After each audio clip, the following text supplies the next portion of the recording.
Well, welcome all. We are really excited to have you here for the Emergence of Science Fiction, our conversation with Anastasia Klimchynskaya.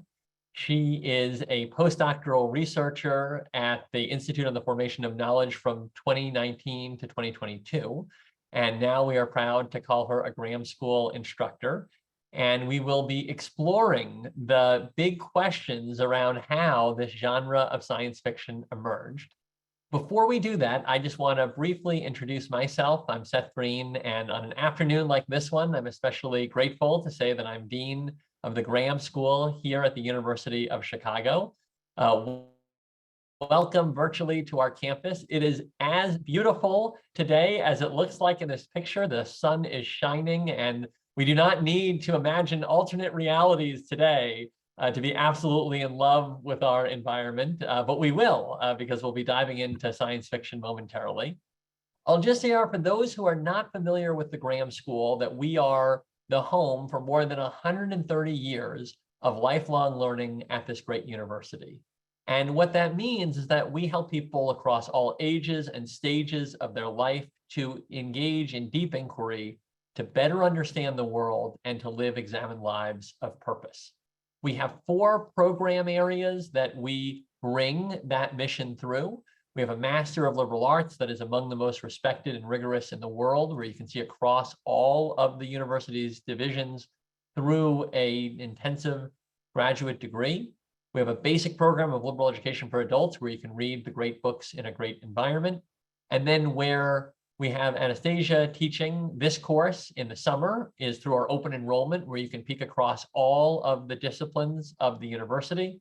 And then we're grateful to have annual programs where you can do anything from better get to know Chicago to look at the future of museum publishing. But you are not here to hear about the Graham School. You are here to hear from Anastasia, and so I will bring her up on screen and just share that her research brings together literary theory, sociology, and neuroscience to study how storytelling and narrative shape what we believe we know about the world. She received her PhD in comparative literature from the University of Pennsylvania, focusing on the way science fiction emerged as a literary form in the 19th century. So this is a topic that she knows well. And she has a book project right now that extends this work into the 21st century, using the 2 periods as foils for each other to examine how our fictions shape the innovation, use, and understanding of techno-scientific advancements. And so, Anastasia, I think that is actually a perfect place to start, because you talk about how we have science fiction coming to light in the 19th century. The 19th century is, even as we compare it to the many things happening today, a uniquely turbulent moment in history. We have big revolutions, including in this country. We also have big inventions. And so before we jump into how science fiction emerges, I'm curious if you can bring us back to that time and place and just kind of remind us what is happening in the 19th century, and maybe use as a foreshadowing of what we'll then discuss, how might the turbulence and inventive nature of this moment have set the conditions that science fiction then comes out of? So tell us what's happening in this moment in history. Yeah, absolutely. Although I have to add the caveat that I think if you ask a scholar of any century, they will say their period is the most turbulent or the most exciting. I mean, if you talk to a Renaissance historian, they will say, that they were constantly fighting wars. There was constantly just turbulence happening. But as a 19th centuryist, I say my period is the most exciting, of course. So of course, you have, I think it's best summarized by the word revolution, and revolution in many different senses of the word. So you have, of course, political revolutions, the American Revolution and the French Revolution, which it's really hard to express the way that they broke with the old order, because they not only sort of overthrew the monarchy, but they created a new order in which they did away with the idea that there was this special person who was born to rule and he had the specific qualities he needed to rule. So a completely different kind of social organization. There was, of course, the Industrial Revolution, and well, we've always had technological innovation of different sorts. The Industrial Revolution is the moment where you really see the dissemination of those technologies on a broad scale, where they're rebuilding cities, reshaping people's daily lives. And at the same time, you have a number of almost revolutionary discoveries in fields like geology and paleontology and evolutionary science, which since the middle of the 18th century just kind of accumulate and build on each other. So it starts with people like Erasmus Darwin, who is the grandfather of the Charles Darwin that we know and love, who suggested that the Earth was not 6,000 years old, as had previously been believed according to biblical narratives. And he suggested that species changed over time. So to kind of briefly summarize this, you have suddenly this idea that, firstly, the Earth is so much longer than we had previously believed, and that there had been species that existed on this Earth prior to us, dinosaurs and other species that had then gone extinct. And then with evolution, you also have the suggestion that we might also go extinct because, these are processes of change we can't control that just happen over extremely vast spans of time, so vast that we can't even imagine them. And so what all of this did is almost kind of dethroned humanity from our special place, where previously we were God's creation. We were at the top of this natural world. To the planet is very, very old, and we've existed for a very small portion of that very long time, and we might not always exist. So that this really was troubling and discomforting and kind of intellectually and cognitively revolutionary. Wow, that is fascinating. And even as someone who knows the period, I had never thought of it in those terms of the dethroning of kind of humankind as the center, right? Mhm. And so you set that scene for us, and I can see how that raises existential questions and maybe then leans into this new creativity. Talk us through, now that you've set the scene, what are some of the early works of science fiction that emerge? And then how do you distinguish those from what came before? Because obviously there were fictional works before, and I imagine some of them were imaginative in, a way that might connect, but there's a distinction that you're drawing in terms of the genre really developing. So what are those works, and then how would you distinguish them from what had come before? Mhm. Yeah. So I think you're asking almost two questions there. So I will take them in parts. In terms of what distinguished them from what came before, I have to admit that here I'm leaning on the work of some previous critics of science fiction who have suggested that science fiction emerged in the 19th century, and not all science fiction scholars agree with this, but many of them do. And so I have sort of taken that as my starting point. And so what I suggest is that these works kind of captured this new sense of being, these new kind of existential understandings, and reframed understandings of humanity's place in the world. So I can name a few works, Mary Shelley's Frankenstein, and she also has an apocalyptic novel called The Last Man. Jules Verne's novels From the Earth to the Moon, 20,000 Leagues Under the Seas. Edgar Allan Poe wrote some lovely science fiction that we'll read in the course. H.G. Wells, of course, The Time Machine, The Island of Dr. Moreau. So these ones that I've named are really kind of the most famous ones. They're the ones that you can go to the bookstore and pull them off the shelf in like a Penguin Classics edition.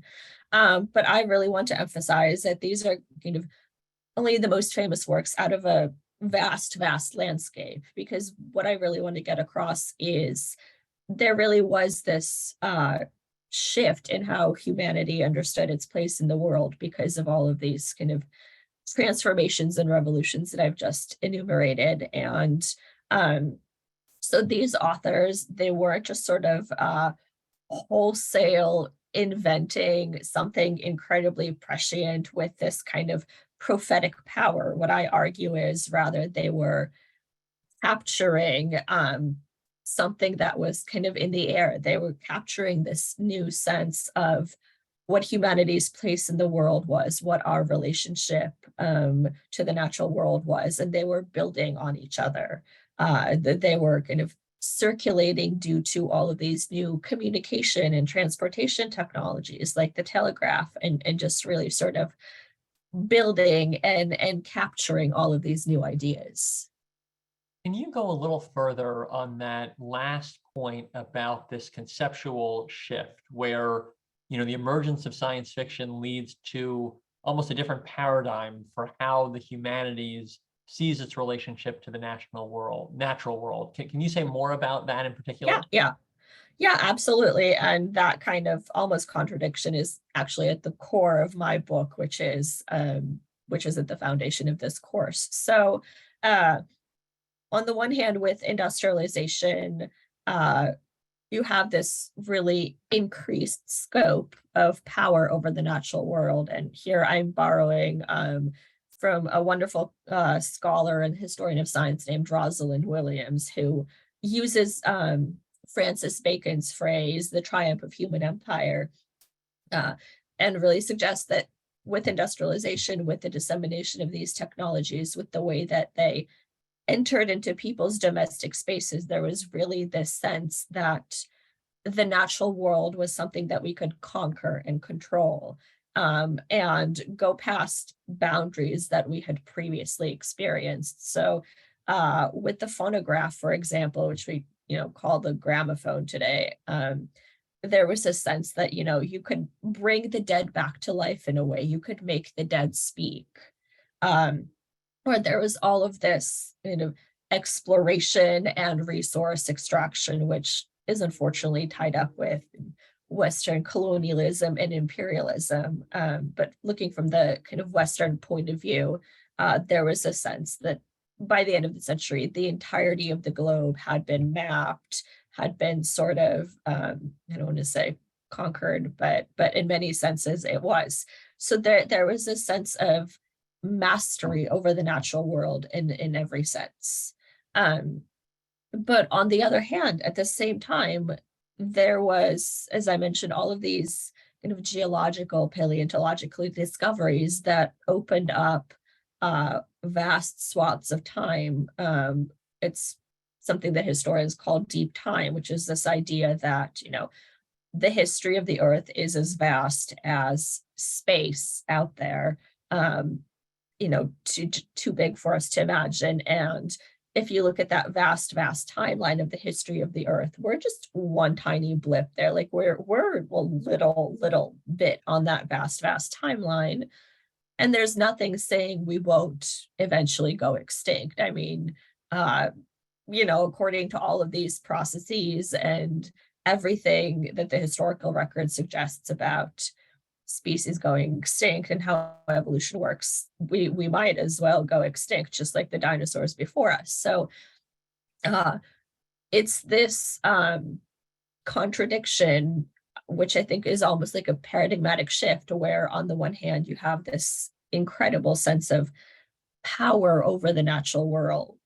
But on the other hand, you have this sense of human insignificance and the ephemeral nature of humanity's very existence. And so what I suggest is that science fiction is really interested in capturing this contradiction, this dichotomy between these two vastly different understandings of what is our place within the natural world, what is our place within kind of on the planet.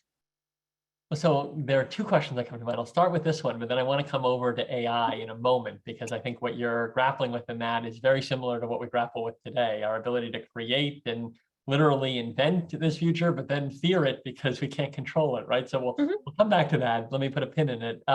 Where I want to go at the moment, though, the Anthropocene is an idea that has gained great significance, and it's one that in many ways I see kind of in some ways coming out of this shift, that shift that you just described helps us to better understand it. Can you just talk a little bit about what is the Anthropocene for those who aren't familiar, and then maybe how this shift helps us to better understand it as a concept?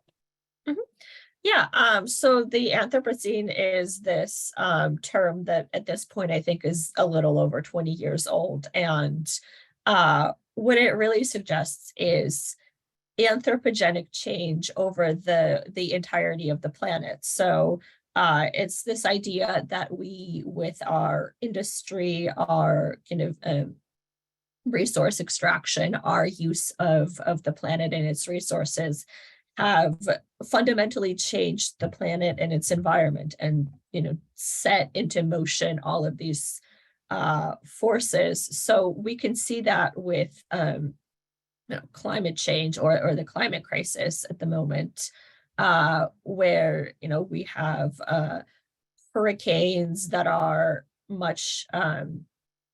coming much more often and are much more violent than what has happened previously. We have all of these wildfires, and of course we've had wildfires before, but these are coming more often, coming out of season. These are more powerful. Kind of the temperature, the temperature of the planet is rising. So we've set in motion all of these processes through resource extraction, through kind of our desire to dominate the planet, through our desire to be able to fly across the world in a day, or to mine and extract resources so that we all have technologies that are back in call. So it's this interesting kind of continuation of the contradiction I spoke of, where on the one hand, we have fundamentally reshaped our planet. I mean, that's an incredibly powerful thing to do, to set in motion these processes and fundamentally reshape the planet and the environment that we live on. And yet at the same time, that has sort of placed us at the mercy of all of these processes. When hurricanes happen, we can't stop them. All we can do is evacuate. When forest fires happen, all we can do is evacuate. We're doing our best to sort of lower or not lower, but sort of preserve the temperature of the atmosphere where it is, and not make it go higher. But part of conversations about climate change and the climate catastrophe is this idea that if we don't do something, then the very human race is in danger. And that's also why we're talking about, going to Mars and terraforming Mars and having a planet B. It's all of these ideas. It all comes from this idea that, well, we might have messed up this planet beyond a point of no return. So we need to make a backup planet. So you see how there's this contradiction between, we've been able to fundamentally change this planet with a great amount of power, and yet what that has done is place us at the mercy of these planetary forces that we can't control. And I think that's what makes conversations about the Anthropocene so challenging, because are we powerful or are we powerless? Sort of do we have the power to fix the problems we have created, or have we unleashed a monster that is bigger than us? Well, so one more parallel I want to draw, and then we're going to come to your questions. And I already see some of them in the chat, but please throw more into the chat if you have them. Let's come to AI, because I think a lot of what you just described conceptually on climate, we unleash this, but we may not be able to manage it.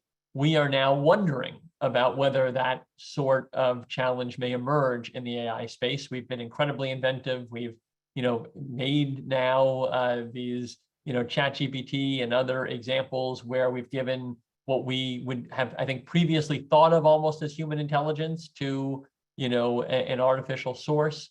And, there are questions now about how do we approach it. You probably heard Bill Gates comment on this week that, while he does have some concerns, he really wants to make sure the good guys, as he called them, are able to keep pace and be ahead of the bad guys in this domain. I imagine there are women too that are involved in this, but that was his term.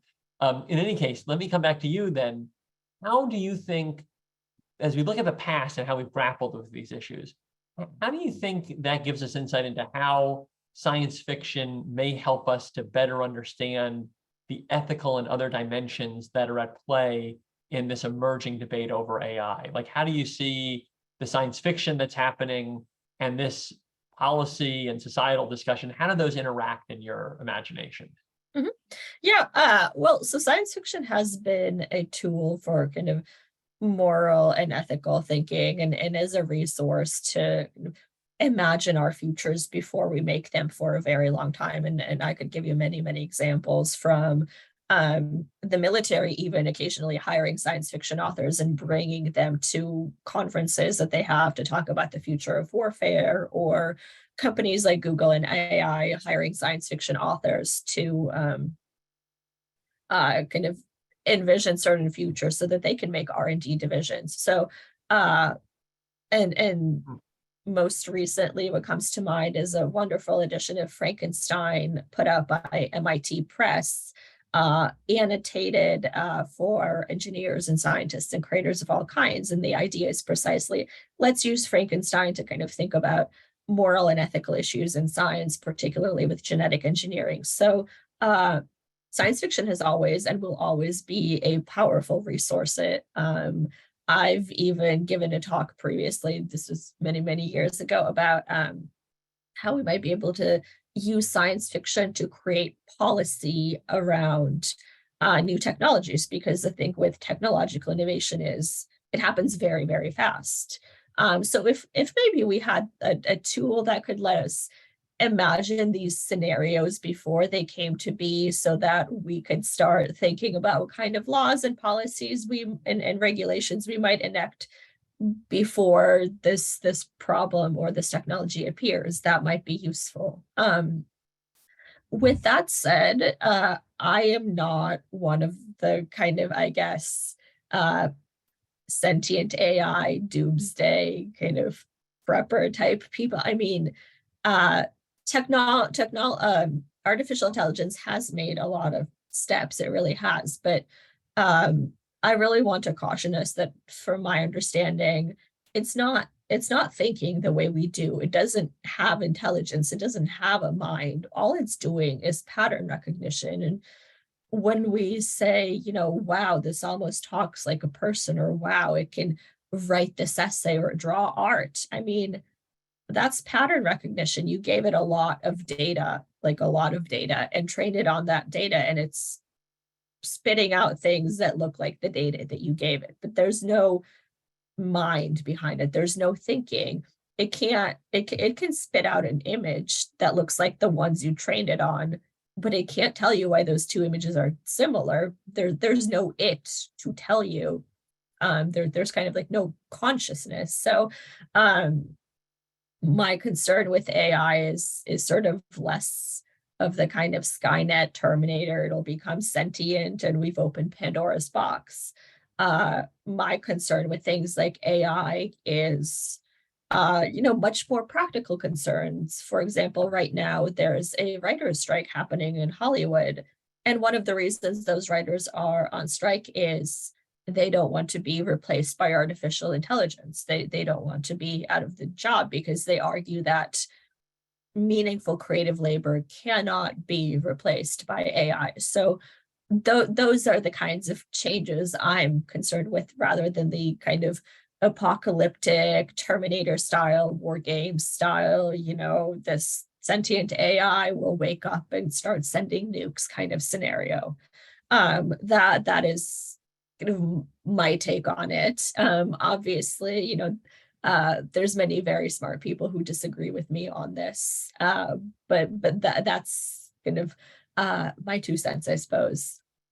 Wonderful. Well, I'm going to come now to some of the questions. Maureen Connolly asked for the title of your book, and then Liz follows up with whether she could get a link to it and potentially buy it, but I think it may still be forthcoming. But tell us about your book and when we can expect it.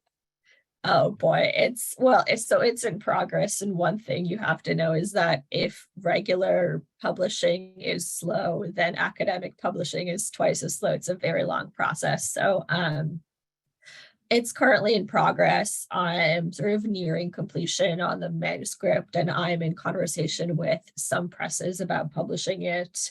I unfortunately can't name the presses in this context.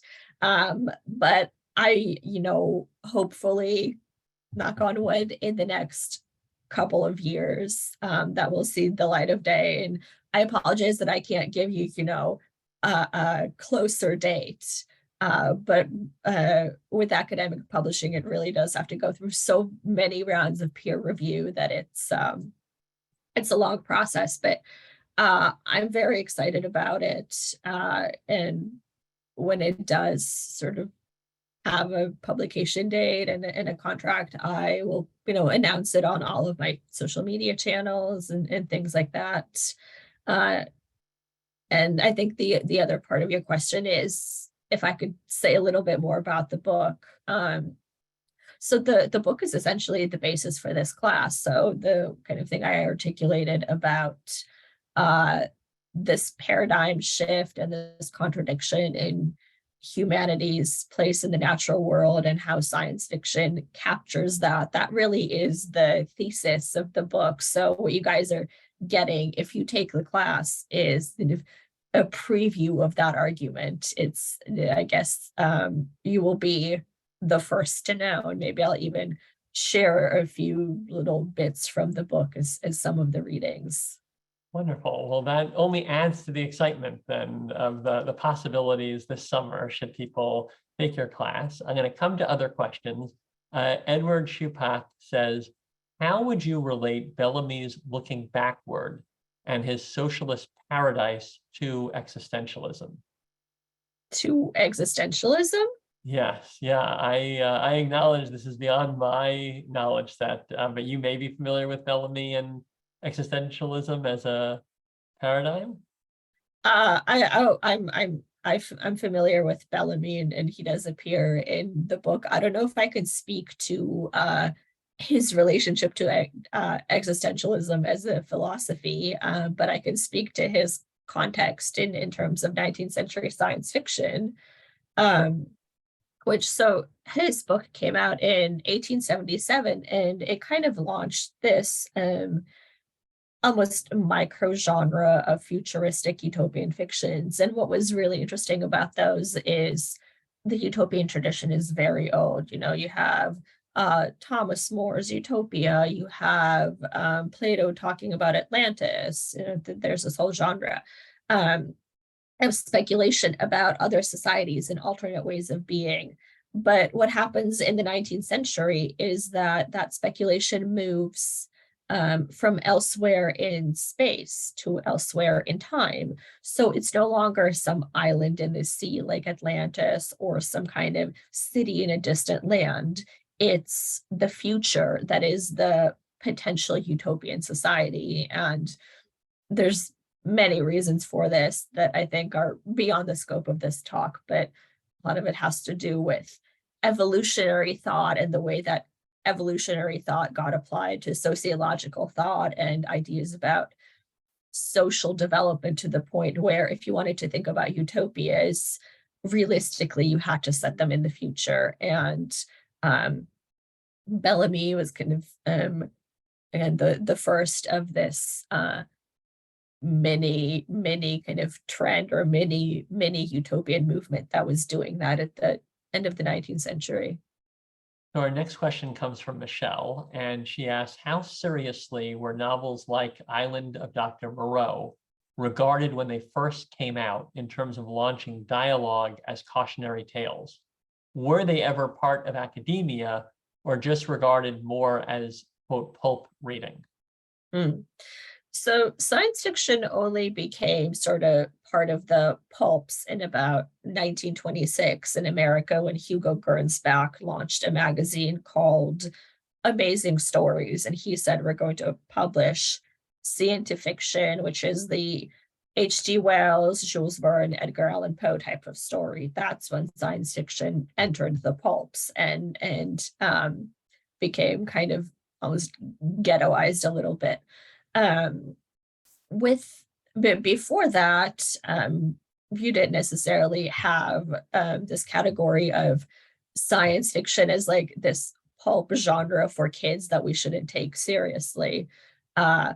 With The Island of Dr. Moreau specifically, the critical response to it was negative in many ways because it is very, very blasphemous. You have this scientist who is creating these man beasts and having them treat him like a god and recite a parody of a prayer to him because he is their kind of creator god. So it was seen as incredibly blasphemous, and that was what so many of the reviewers pointed to.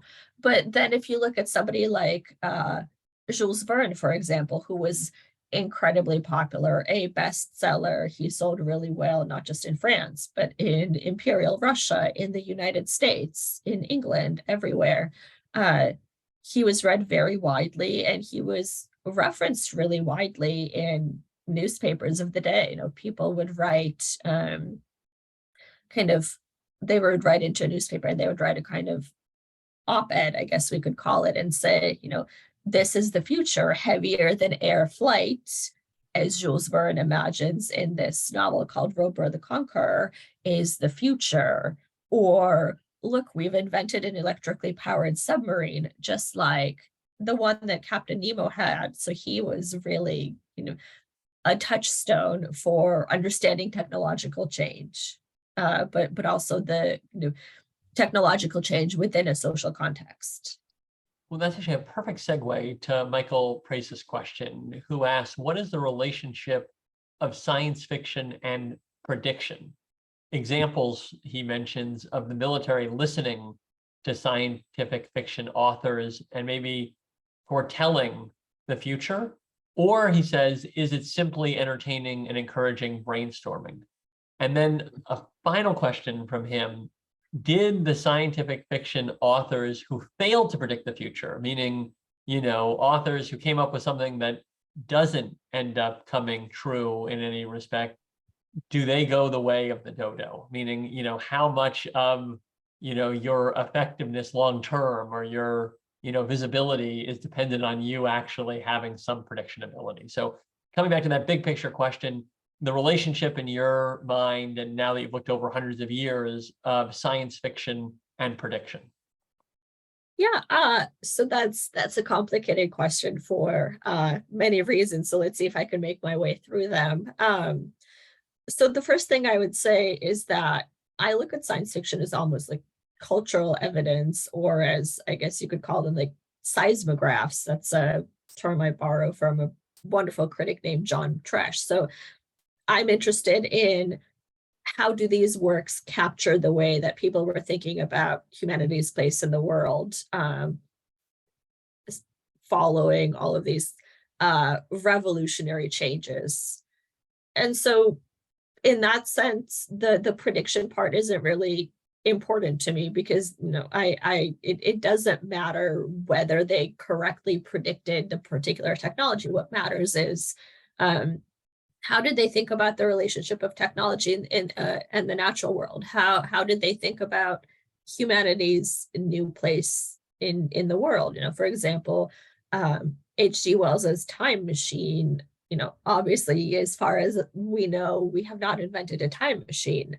But what that novel reveals so powerfully is how people at the time thought about sort of the ephemeral and contingent nature of human existence, because you have this creator, the scientists create this time machine, which is this very powerful technology, and it's a machine, so specifically a technology through which he can traverse time as if it were space, as if he were taking a train on a railroad.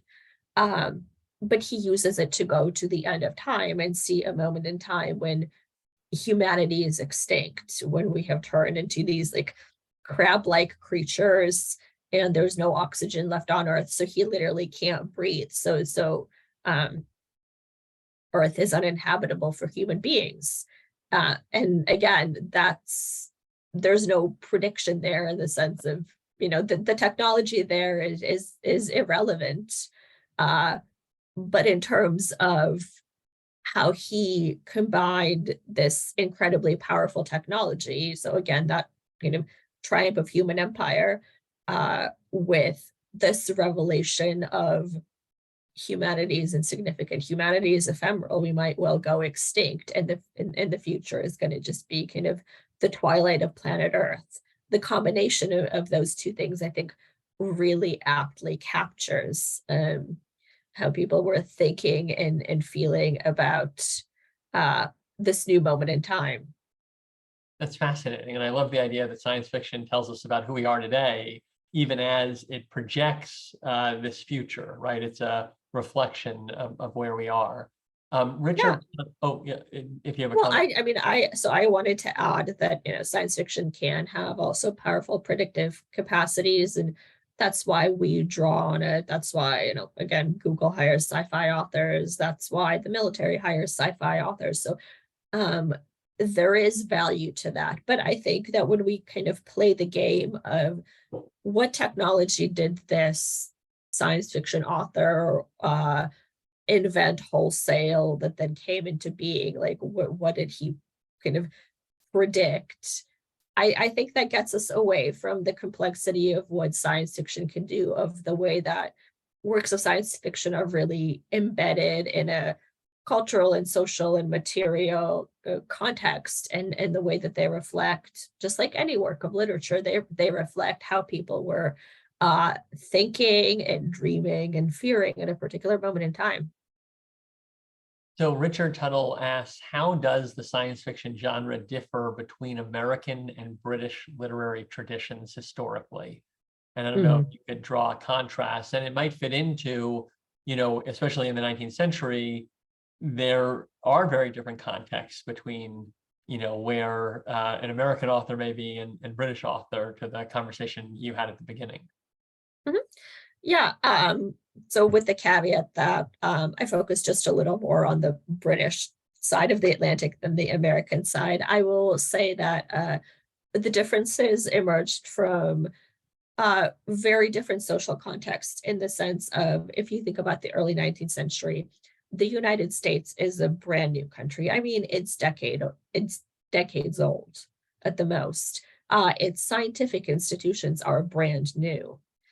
Whereas in places like France and places like Britain, these are older nations with old, established, respected scientific institutions. The Royal Society, the French Académie des Sciences, the French Académie Française. So on one side of the Atlantic in the United States, you have this country that is trying to establish all of these scientific institutions, that's trying to establish sources of scientific authority, and that also has a very vibrant press, a very vibrant publishing culture that isn't necessarily subject to the journalistic standards that we have today. And so you have, if you look at the press of the period in America, you have all of these scientific hoaxes. You may have heard of the Great Moon Hoax, or Poe's moon hoax, or about half a dozen others. So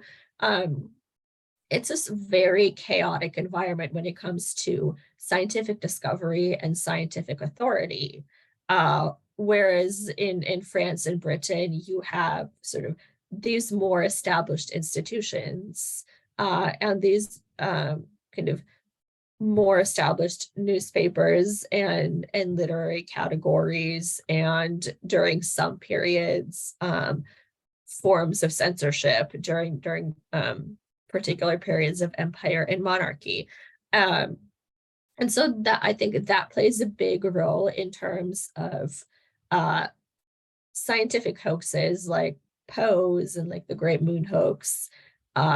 I think really influenced the development of science fiction because they were translated, they circulated. You know, you had the telegraph, you've had communication technologies, but it's this chaotic kind of scientific and press environment of America that had a really interesting influence on the development of these genres in other countries.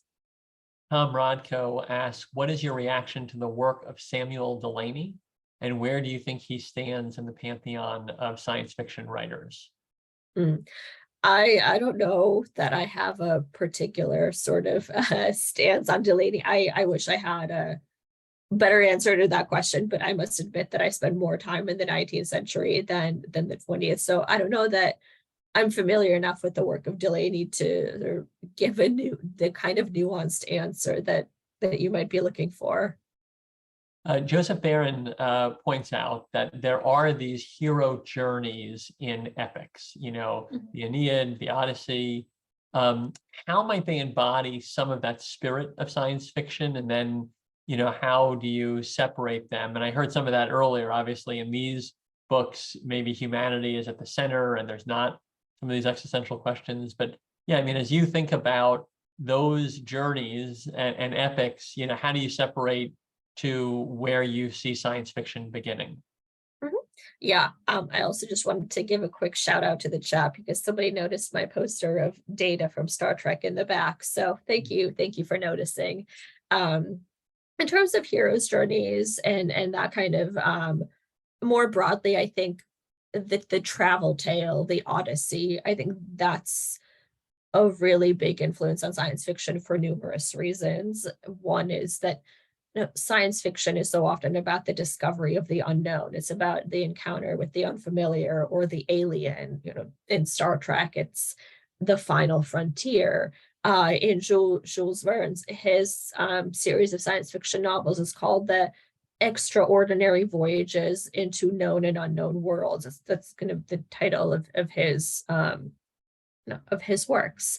And they're always a journey. They're always a journey to somewhere that humanity has not discovered or mapped. So the bottom of the sea, or the moon, or the heart of Africa, which obviously there were people living there at this moment in time and previously as well, but to Western Europeans, it was this kind of blank space on the map. So in a lot of ways, science fiction does continue this idea of the hero journeying into the unknown and discovering the unknown and the unfamiliar and confronting it and confronting potentially the monsters you find there, except that in science fiction, those monsters often turn out to be aliens, or unfortunately, this is an unfortunate kind of side of 19th century science fiction, encountering, confronting what these white Western explorers see as more primitive and therefore dangerous human beings. So that's very much in the DNA of science fiction and something that the genre, still grapples with. Well, so we only have a couple minutes left. There's a question from Denise Turner. Could you talk a little bit about science fiction outside of Europe and the US? And I don't know, Anastasia, how much you are able to focus on this, but how it may have emerged in Africa, Asia, or Latin America, or any general thoughts there on comparison between the kind of Western and other traditions. Yeah, so I'll start by saying that there's very rich science fiction traditions around the world. And recently in science fiction studies, there's been a really great focus on writing these non-Anglo-centric or non-Eurocentric histories of science fiction. So histories of Indian science fiction, of Chinese science fiction, of Latin American science fiction, But the other thing that it's really important to understand is because of Europe's kind of colonial and imperial might in the 19th century, so much of their literature and of their ideas got so vastly exported. So even while we're studying these wonderful traditions from around the world, the really great scholars who are writing those histories are also noting that European science fiction or Western science fiction has had a significant influence on these traditions. So to give the example of Japan, one of the novels we read in the class is Albert Hobida's 1882 novel, The 20th Century, which was published in France in 1882 and was translated into Japanese that very same year. It so just immediately, Japan had just opened to the West a couple of decades ago, and so you had this export of Western text, including science fiction texts, and obviously that was an influence on what was being written there. I'll say my greatest familiarity with science fiction outside of the Western European and Anglophone tradition is with Russian science fiction. With there's a number of wonderful films and novels by the brothers Strugatsky, which I almost like to think of as they're very Star Trekian, but from the other side of what we call the Iron Curtain, in the sense that they have this kind of positivistic, optimistic view of discovery and exploration, and the scientists are the cool guys, but written from a completely different cultural perspective. Well, we are fully out of time, but I'll ask this as maybe a power round ending question. Stuart Baum asks, what are you reading now? And I take it as a question of what should people be reading until they can read your book. So what are you reading right now? Oh boy. Okay. Well, I actually have it right there, but it doesn't have I took off the dust jacket so you can't see the cover. But I've been reading Babel by R.F. Kuang, which is actually more of fantasy than science fiction, but it's this interesting novel where the magic is actually a metaphor for technology. So it takes place in Oxford in the 1830s, and it's focused on translation magic. But again, that magic is a metaphor for the industrialization and for all of the resource extraction and other cultural change that happened as a result of that. So it's science fiction under the guise of fantasy, I guess, in some ways. Well, that is fascinating. And as a school that has a travel study program that goes to Oxford every year, this is a chance, I guess, through literature to travel to Oxford in the 1830s. So it certainly sounds fascinating and very up the alley of many of our lifelong learners. Thank you, Anastasia, for a fascinating conversation. There's still nearly a dozen questions left because of how many you sparked for us. And most of all, thank you for teaching. We're so excited about your course this summer. And for everyone here, we'll be sharing the video and also sharing the opportunity to register for the course this summer. I hope everyone enjoys. If you're in the Chicago area, and I know many of you are around the world, but enjoy the gorgeous day. It is as pleasant as could be in Chicago. Usually I have jealousy when I see all the other geographies, and today is a rare day where we feel very fortunate here. Have a great day, everyone. Bye. I just wanted to add, please, go for it. Yeah, really, you have the last word. There's just somebody asking for a book list in the chat, so I wanted to really quickly say that the syllabus should be up on the course page where you can register. Perfect, and we'll make sure when we send the follow-up, we include it as well. Mm-hmm. All right, well, thank you so much to all of you for attending, and thank you, Seth, for a wonderful conversation. This has been really great, and I'm very much looking forward to the course. We are too. Thank you again, and excited for the summer. Bye, everyone.